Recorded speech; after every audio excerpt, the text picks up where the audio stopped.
Korupsi, penyakit yang mengakar kuat, menjangkiti masyarakat di seluruh dunia, terutama di negara berkembang. Dampaknya menyebar luas, menghambat pertumbuhan ekonomi, mengikis kepercayaan publik, dan melanggengkan ketidaksetaraan. Dari suap kecil hingga pencurian besar-besaran, korupsi muncul dalam berbagai bentuk, masing-masing lebih berbahaya dari yang sebelumnya. Kita tidak bisa menyangkal dampak buruk korupsi terhadap kemajuan suatu bangsa. Feodalisme, sistem kekuasaan dan patronasi yang kuno, mungkin tampak seperti peninggalan masa lalu, tetapi warisannya tetap ada, terutama di negara berkembang. Kekuasaan yang terpusat di tangan segelintir orang, ditambah dengan budaya penghormatan dan loyalitas, menciptakan lahan subur bagi korupsi untuk berkembang.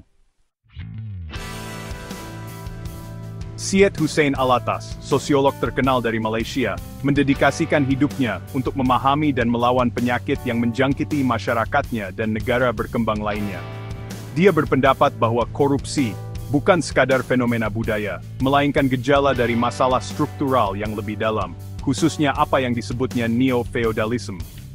Alatas percaya bahwa bertahannya nilai-nilai dan praktik feodal dalam lembaga-lembaga modern, seperti birokrasi, merupakan hambatan utama pembangunan. Dia berpendapat bahwa sisa-sisa masa lalu ini mendorong budaya patronas, di mana loyalitas dan koneksi pribadi mengalahkan meritokrasi dan aturan hukum. Hal ini pada gilirannya menciptakan banyak peluang bagi korupsi untuk berkembang. Birokrasi, yang sering dipuji sebagai tulang punggung negara yang berfungsi, dapat, jika tidak ada lembaga yang kuat dan kepemimpinan yang etis, menjadi sarang korupsi.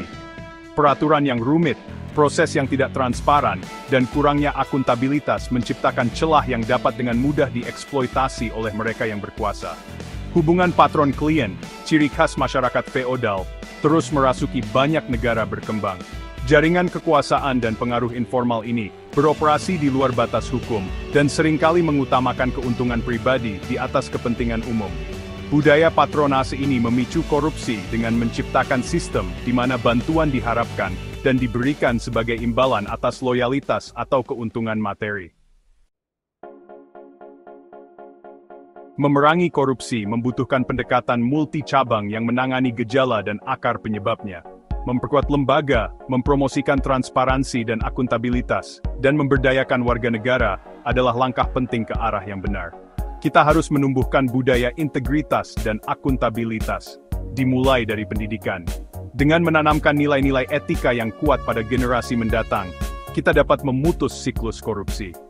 Mari kita ingat kata-kata Syed Hussein Alatas, yang mendesak kita untuk menantang status quo, dan berjuang untuk masyarakat yang adil dan setara. Perang melawan korupsi adalah perang untuk jiwa suatu bangsa. Ini adalah perang yang tidak boleh kita kalahkan.